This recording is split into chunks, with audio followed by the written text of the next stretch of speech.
Shalom, bitches. My end is here from Audio Only, bringing you some more Billy Bob Space Trucker. We're on chapter 24, so let's begin. The capital of the Galactic Government Council was a planet chosen especially for the purpose. It was what humans might call a Gaia-class world. The gravity was heavier than anyone on the Council liked, but that had been part of the point when they founded the Council here. They had fitted massive gravity generators across the planet deep within craters that dot the continents, making for perfectly contained bowl cities. Each of the major council species had a crater dedicated to their own environment and tailored to their tastes. The less powerful species would share various craters with similar species. The largest of these craters housed the council itself in the Capitol building. It was a massive spire stretching high enough to look over the edge of the crater at the lush green terrain beyond.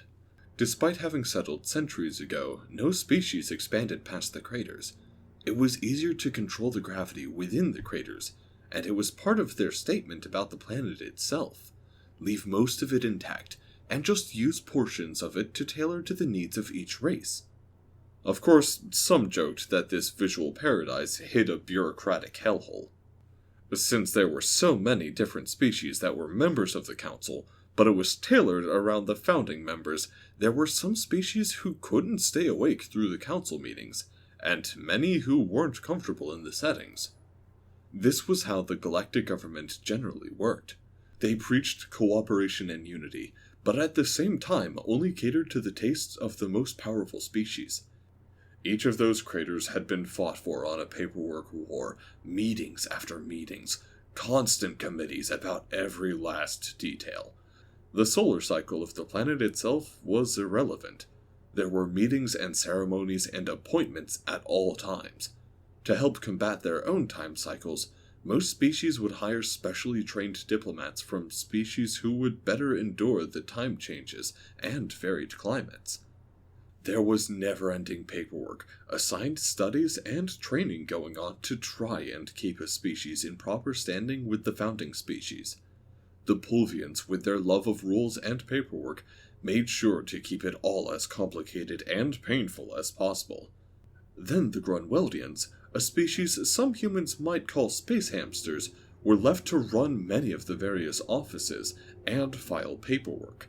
It wasn't that they were good at it. In fact, they were known for being nervous and prone to losing the files that had been submitted. Another layer that had been added to make it as difficult as possible for anyone to get anything done. There were special Pulvian branches who were allowed to bypass the Grunweldian departments to make sure council species had their paperwork all in order. One of the reasons the Grunweldians were always so nervous was because they hadn't been alone on their home planet. There had been another species that was much stronger and meaner, but less intelligent. The official story was the Kruskins had saved the Grunweldians from being killed by this other species, and in exchange, the Grunweldians were ever in their debt. In reality, the other species had been brutish, but more in a harmless idiot sort of way, never taking out their anger on the smaller Grunweldians. But the Kruskins had no use for them, and plenty of use for a seemingly harmless slave race. They had been intent on achieving this goal when they'd been discovered by other species. They quickly changed their story, and they terrified the Grunweldians into keeping up the charade. By this point, almost none of the Grunweldians even knew the truth, but a very small group kept the true history alive, waiting for the right moment to make it known. The Grunweldian ambassador was one of those, but he knew that now was not the time. He was in a special chamber deep beneath the main council building. It was where the council founders met for security meetings. He usually wasn't invited, but today he'd been dragged along to give the appearance of unity among the founders. He was seated on a plush, powerful-looking chair on a platform with the other founders, overlooking a mass of ambassadors from member species who'd been dragged out of bed or out of meetings to be here. Kruskin honor guards surrounding them. We want to make this clear. We expect a unanimous vote condemning the actions of these Libertonians and Hyuman terrorists, and a declaration of war against them. That was the Kruskin matriarch Alit. She was older and larger than any other Kruskin matriarch. She had been part of the force that wiped out the Grunwaldians' old neighboring species all those centuries ago. He didn't even know why they needed the honor guard to intimidate the others. She could kill everything in this room on her own, eat them, and still be hungry. But we saw Kruskin ships advancing into human space before the attack on your colony. That was the Kittian ambassador, a furred species of light omnivores near human space. They were new and didn't truly understand how the galactic government worked yet. The suppression devices hadn't been tailored for them yet, which was likely why she even dared to speak back. We were moving forward because our intelligence made it clear they were hostile. It has been explained to you pathetic wretches before. This government is a democracy, and as a democracy, I demand a unanimous vote to show solidarity. She had reared up and stomped on the ground, shaking the chamber under her girth. There was fear on the faces of the ambassadors, and Puddle, the Grunwaldian ambassador, looked along the platform at the other species. The Pulvians and their smug superiority, the Greslins and their damn codes, the Phyllis and their stupid dancing. They had spoken to the greed of the other founders so long ago, stirring up hatred and jealousy towards the Libertonians who could fly and were too tall and graceful and intelligent. Puddle cursed the ambassador from that hate. They should have stood by the Libertonians. It would have been better to be wiped out as they fought than to be slaves in all but name for centuries. These humans were his chance to have his revenge for all the wrongdoings done against his people. He just had to bide his time. Then he realized the other founders were looking at him. Oh, yes, of course. This is just like the time our saviors, the Kruskins, were able to liberate us from our old predators. We need to respect their judgment and abide by their call. Once he said that, he could feel the sweat on his brow under his fur. But the other founders nodded and added their agreement. He quickly dabbed a cloth along his forehead and gulped. Damn his nerves. He watched the Kruskin matriarch intimidate the other ambassadors for a moment. Soon he'd find some way to get his revenge on that horrible creature. All the crimes committed against his people would be paid back in full. He'd be the one laughing at them. No more Puddle this and Puddle that. If only his people were good at something other than farming. They were terrible with paperwork, couldn't fight, and their engineers only made farming equipment. He paused then, and looked out, and saw the ambassadors looking at him. Nervously, he looked to the side to see the other founder staring at him, and the matriarch scowling as she shouted, "Puddle!" He squeaked and jumped, falling out of his chair and rolling around as he tried to get back on his feet. Useless little. The matriarch scowled, even as the other founders laughed at the Grunwaldian desperately reaching up to grab the edge of his chair and pull himself back up. No, please, Puddle, take your time, she hissed with annoyance. Stupid little rodent. Sorry, so sorry, matriarch. I was thinking about food again. My error. He huffed, trying to get his breath back. You fat little. Keep your mind on the matter at Claw. You never do anything right, she hissed. He had finally righted himself back up and sat in his chair. Never mind, Puddle. I'll make it clear myself. The matriarch looked back at the other ambassadors as Puddle clutched his chest, feeling his heart thumping like mad. Besides condemning the Hyumans and declaring a war, I want a special directive naming a new most wanted enemy for the entire galactic government. She scowled out at the assembled ambassadors. There is no greater threat, no bigger enemy of all of us than the Hyuman known as Billy Bob Space Trucker.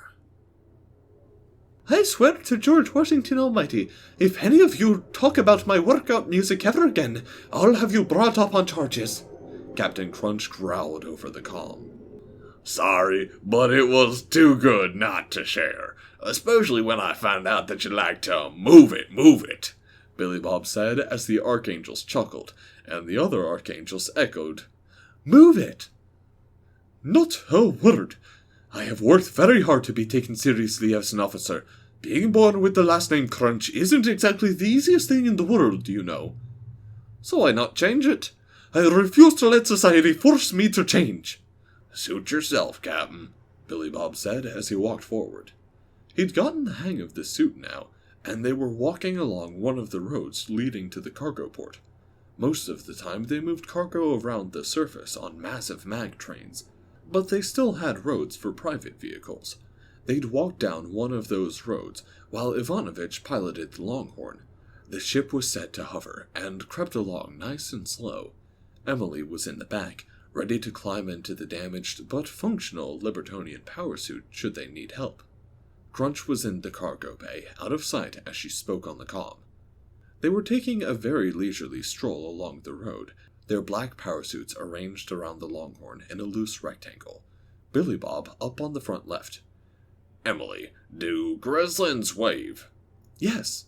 Would a Pulvian understand? Yes. He waved at the guard standing in the gatehouse as they walked closer, keeping a calm and casual pace. When they got closer, the guard in a bright orange vest and a little cap stepped out. Billy Bob couldn't help but snicker a little at the sight, since he had his clothes cut so that the curly fur popped out in various locations. Totally space poodles. What's all this, then? We're here on special assignment to search for the escaped terrorists who shot up the museum. We've been searching the wilderness for signs of them. Our government is taking this very seriously, which is why we're wearing brand new top-of-the-line suits, not the standard ones you see on regular police. Oh, the poodle said with a slow nod. Hey, no one called ahead of us, did they? No, not that I know of. Oh, that's good. I was worried. Why's that? Well, Billy Bob lowered his speaker volume and leaned in close. They've had us out in the forest for 2 whole solar cycles, just the 5 of us, and it's really creepy out there with just 5 people.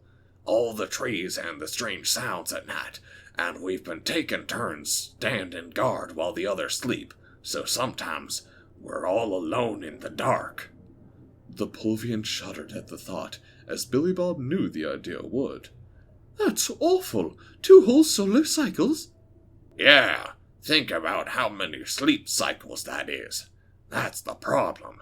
They take this so seriously, they won't let us come right back. You know how it is. Your boss has some issue and gets to stay home and rest like normal, but he makes you take extra work shifts, even though none of it is your fault, right? Yes, that's rough, the Pulvian said with a nod. We're hoping you'll let us in. Keep it quiet. We'd find a spot to stop and take a break. Maybe spend a sleep cycle here in the walls and get some actual rest. I know it isn't usual, but can you help us out? I'd really appreciate it.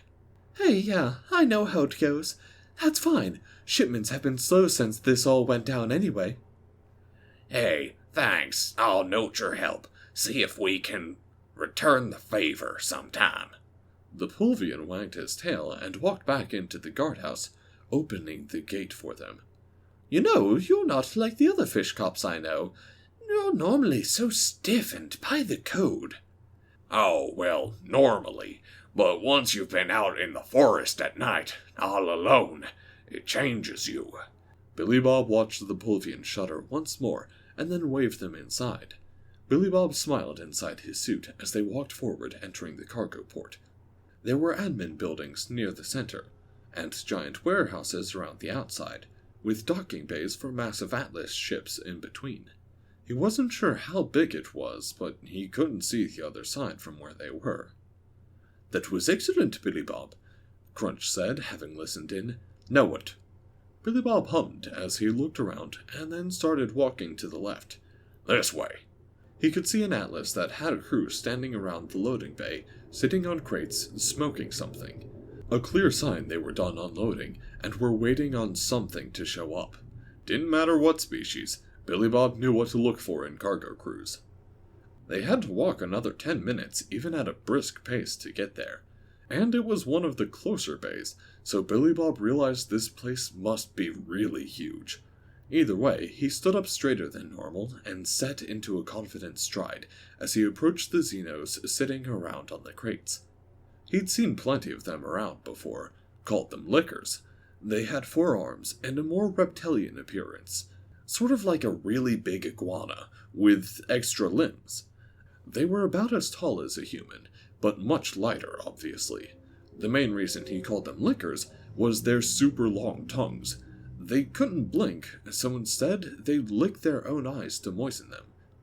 Alright, you lot need to clear out of here. We're coming through.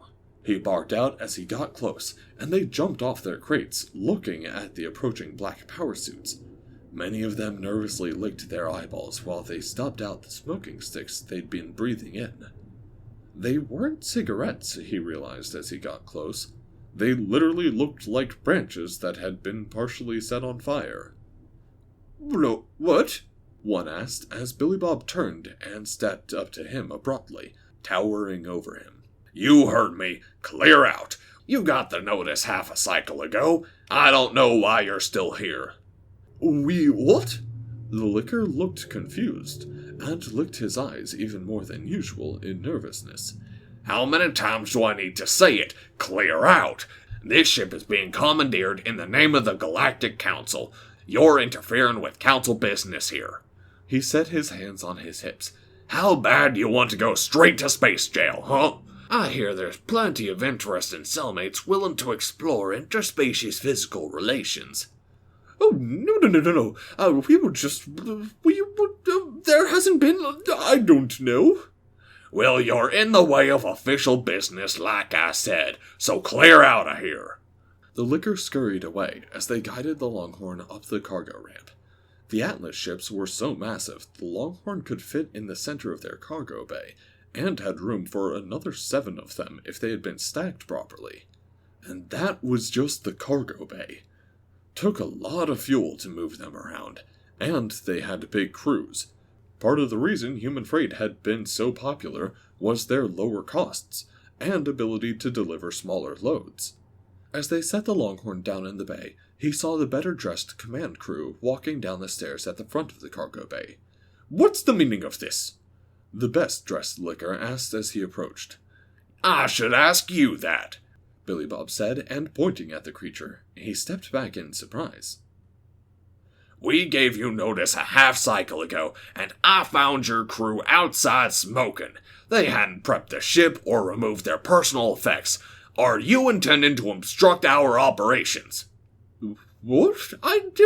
What are we... His tongue was rubbing all over his eyeballs in anxiety. I could have you written up right now. Do you want this short-term appropriation to turn into a total impound? We don't know what you're talking about. Oh, playing dumb, are you? We sent your comm officer a report half a cycle ago about commandeering this ship for a small jump around the planet and bringing it back before the solar cycle is over. It was time critical and we were willing to compensate you, but turns out this is how you prep. The captain looked over to another licker who looked panicked and confused. He wiggled his eyes and made a gesture with his 4-fingered hands. Billy Bob's translator told him that was a shrug. We didn't get anything like that, he sputtered. We have confirmation from an Officer Jass. One stepped forward. I'm Officer Jass? Billy Bob could not believe his luck. Is your first name Hugh? Are you Hugh Jass? They stared at him as their translator struggled to differentiate his words. What? Don't give me that. It is a simple question. He pointed at the licker. Are you Hugh Jass? Tell me right now where I can find Hugh Jass. What? The translator? Obstructing government operations, are you? No, I'm a Jass, but I'm not a Hugh Jass. Fine, clear out of here, all of you. Your belongings will be returned when we're done with your ship. Off. He began to wave them out of the cargo bay, stomping behind them as they scurried away and out of the ship. The Archangels were laughing over their private comm, but none had their speakers on, thankfully. Billy Bob corralled the lickers off the ship, and as they stood around, looking confused, the captain spoke up. What's going to happen?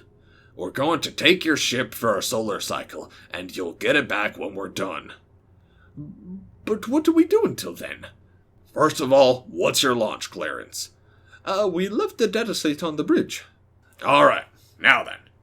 Billy Bob pointed to the biggest admin building at the center of the complex. You need to go find Amanda in accounting. Amanda who? Amanda Hugginkiss. You go in there and you demand Amanda Hugginkiss. You shout it if you need to. You do not leave until you find Amanda Hugginkiss. Then she'll give you a receipt. But... Now clear out, we're taking off.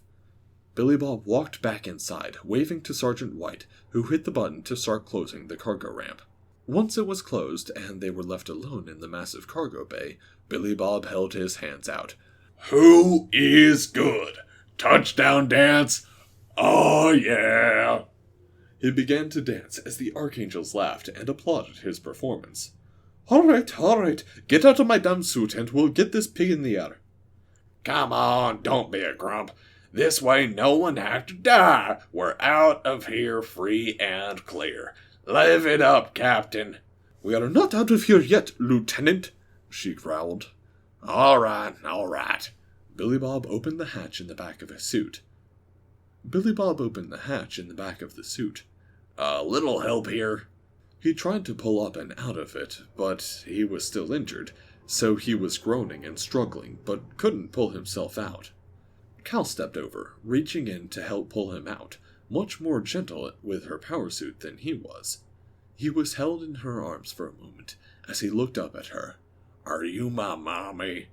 And she snorted before dropping him to the deck. He got his feet under him, but hit a little hard as he had to stumble forward and then slowly straighten up, managing to keep from falling flat on his face.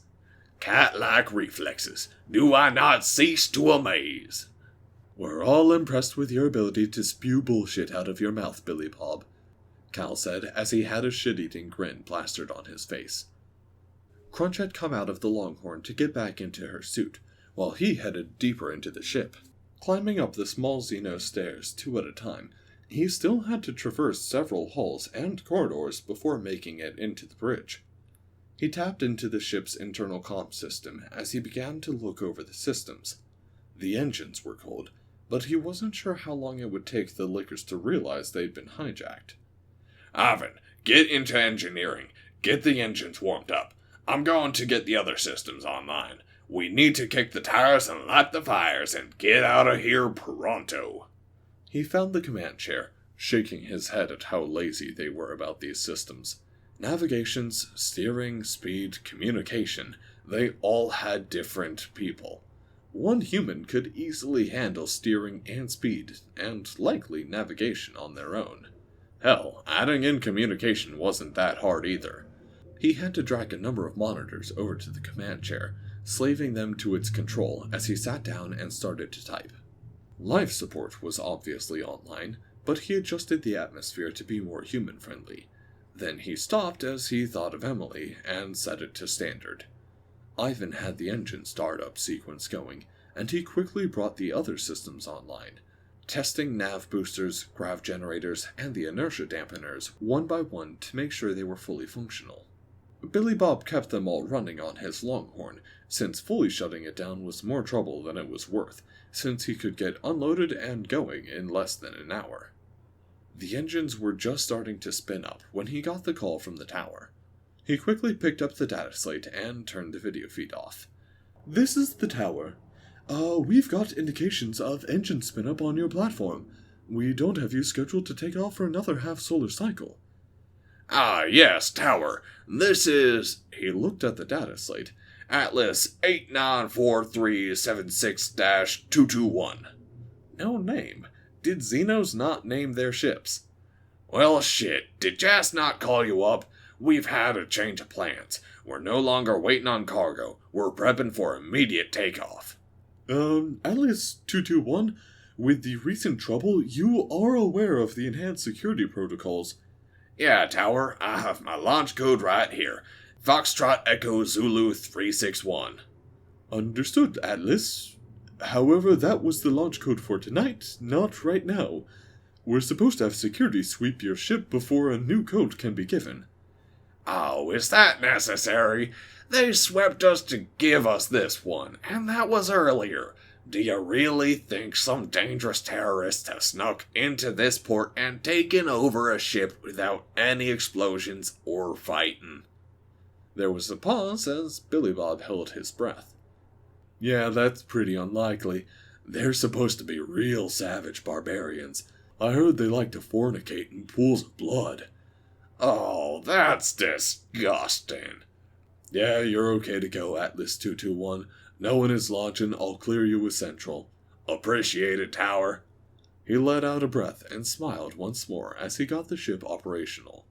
Then he brought up the internal PA. Someone come up here. I'm gonna need you to tell me where I'm going. It took a few minutes, but he was joined by Crunch on the bridge. We can't contact the cruiser until we're past orbit, otherwise they might pick it up. Oh, sorry, I should have clarified. I have to watch these screens. I can steer from the nav comp, but I can't actually see outside to see if someone's in my way. What? Can't you get Ivanovich to steer? I don't know. Ask him. Ivanovich, can you steer this thing? No, he is too big. That's what she said. Billy Bob shouted over the PA. Hey-oh! Fine, stay in engineering. Then stepping forward onto the bridge and looking out the viewports. What do you need to know? Is there anything directly in front of us that will hit? No. There's buildings. Holy shit, buildings. We'll never escape. There was a pause as he read the screens around him. If you're glaring at me, I can't see it. Anyways, just sit down somewhere and don't crush anything. Finally, he activated the engines and disengaged the locks. The Atlas began to rise up out of the dock as he angled it up at a slow pace. The buildings are getting closer. Port or starboard? Port. He shifted the ship a little and angled it up further, keeping it slow. Nothing but sky.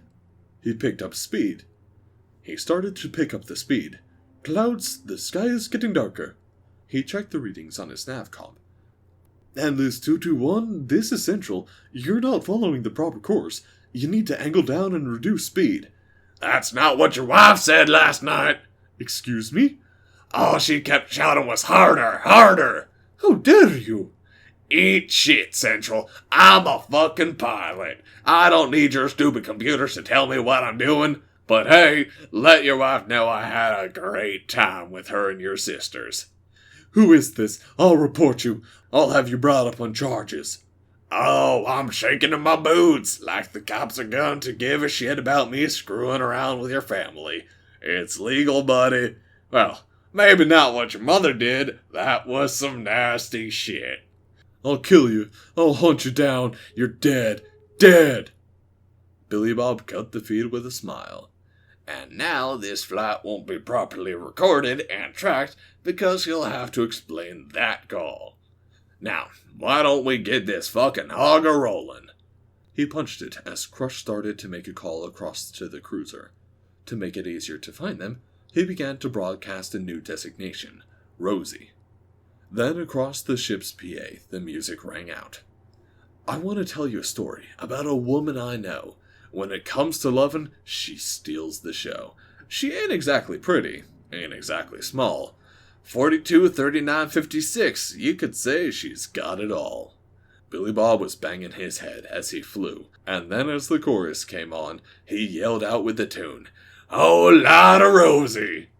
And so ends another chapter in the adventures of Billy Bob, Space Trucker. So, I hope you guys enjoyed that. If you did, go ahead and leave a like and subscribe.